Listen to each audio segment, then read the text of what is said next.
Hello everyone, कैसे आप सब। आप सबका अपने चैनल में स्वागत है। आज मैं आपको एक कहानी सुनाने जा रहा हूँ और ये कहानी सिंहासन बत्तीसी की कहानियों में से एक कहानी है। और आपको ये कहानी पसंद आती है तो वीडियो को लाइक कीजिएगा, शेयर कीजिएगा और चैनल को सब्सक्राइब कीजिएगा।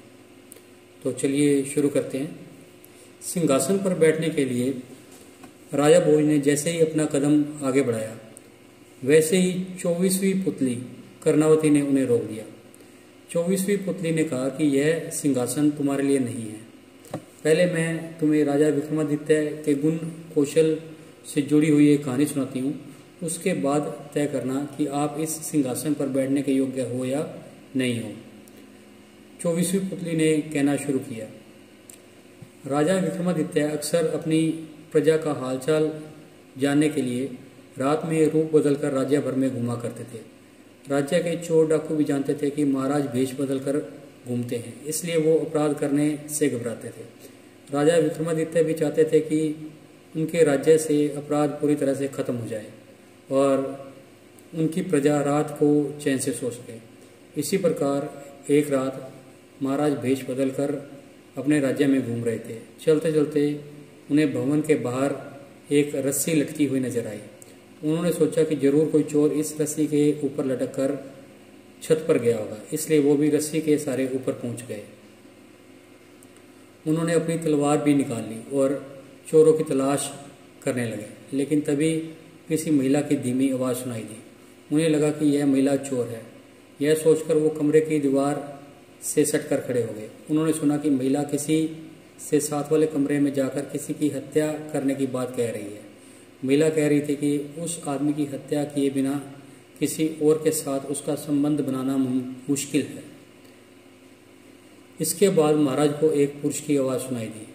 पुरुष बोल रहा था कि वह लुटेरा जरूर है, लेकिन किसी निर्दोष व्यक्ति की जान नहीं ले सकता। उसने महिला से कहा कि उसके पास बहुत धन है, वो दोनों दूर कहीं जाकर सुखी से अपना जीवन काट सकते हैं।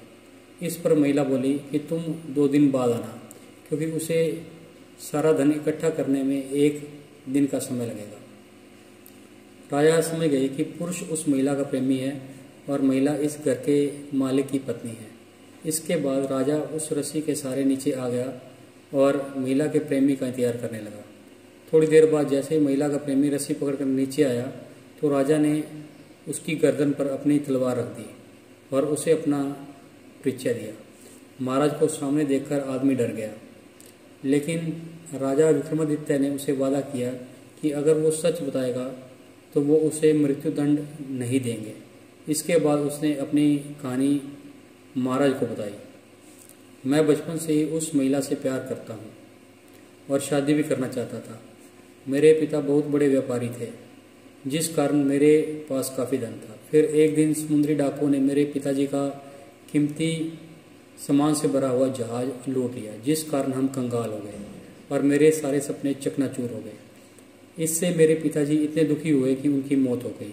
इसके बाद मैंने समुद्री डाकुओं से बदला लेने का निर्णय लिया। कई सालों तक इधर उधर धक्के खाने के बाद आखिरकार एक दिन मुझे उनका पता चल ही गया। किसी तरह से मैंने उनके गुट में शामिल हुआ और उनका विश्वास जीत लिया। अब जब भी मुझे मौका मिलता मैं गुट के किसी न किसी सदस्य की हत्या कर देता। इस तरह से मैंने पूरे दल का खात्मा कर दिया और उन्होंने लूट से जो पैसा इकट्ठा किया था वह लेकर वापस घर लौट आया। घर आने के बाद मुझे पता चला कि जिसे मैं प्यार करता था उसकी शादी राज्य के किसी धनी व्यक्ति के साथ हो गई। एक बार फिर मेरे सारे सपने टूट गए। एक दिन मुझे उसके मायके आने के बारे में पता चला। फिर रोज मुझसे आकर मिलने लगी। एक दिन मैंने उससे कहा कि मेरे पास बहुत सारी दौलत है, लेकिन उसे मेरी बात पर विश्वास नहीं हुआ। उसने कहा कि अगर वो उसे 9 लक्खा हार ला कर दे तो ही उसे विश्वास होगा।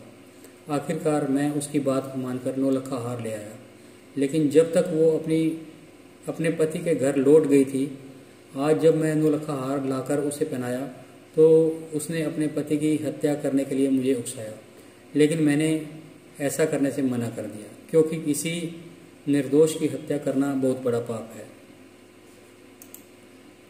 राजा विक्रमादित्य ने सच बोलने पर उसकी तारीफ की और समुद्री डाकुओं का सफाया करने के लिए उसे शाबाशी दी। साथ ही अपनी प्रेमिका की चतुराई नहीं समझ पाने के लिए उसे डांटा। राजा विक्रमादित्य ने कहा कि सच्ची प्रेमिकाएं प्रेमी से प्रेम करती हैं, उसकी दौलत से नहीं। साथ ही नौलखा हार मिलने के बाद अपने पति की हत्या के लिए उसे उकसाया। ऐसे निर्दयी तथा चरित्रहीन महिला से प्रेम हमेशा विनाश की ओर ले जाता है। वह आदमी रोता हुआ महाराज के चरणों में गिर गया तथा अपने अपराध के लिए उससे माफी मांगी। राजा ने भी उसे मृत्युदंड नहीं दिया और उसकी वीरता और सच्चाई के लिए ढेरों पुरस्कार दिया। अगली रात राजा विक्रमादित्य उस महिला के प्रेमी का भेष बनाकर उस महिला के पास पहुंचा। उनके पहुंचते ही महिला ने सोने के आभूषणों से भरी एक थैली उसके सामने रख दी और कहा कि उसने सेठ को विष खिलाकर मार दिया।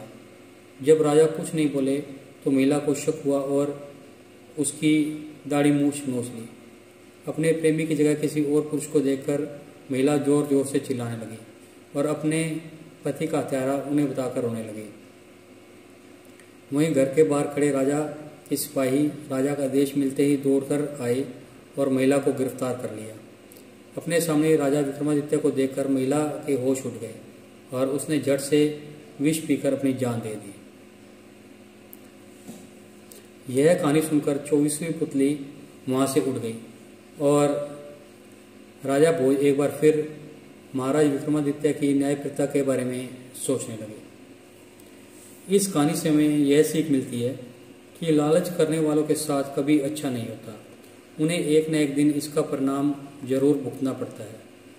जैसे इस कहानी में पैसों के लिए अपने पति की हत्या करने वाली महिला के साथ हुआ। आपको ये वीडियो कैसी लगी? अगर पसंद आई तो लाइक कीजिए, शेयर कीजिए और चैनल को सब्सक्राइब कीजिए।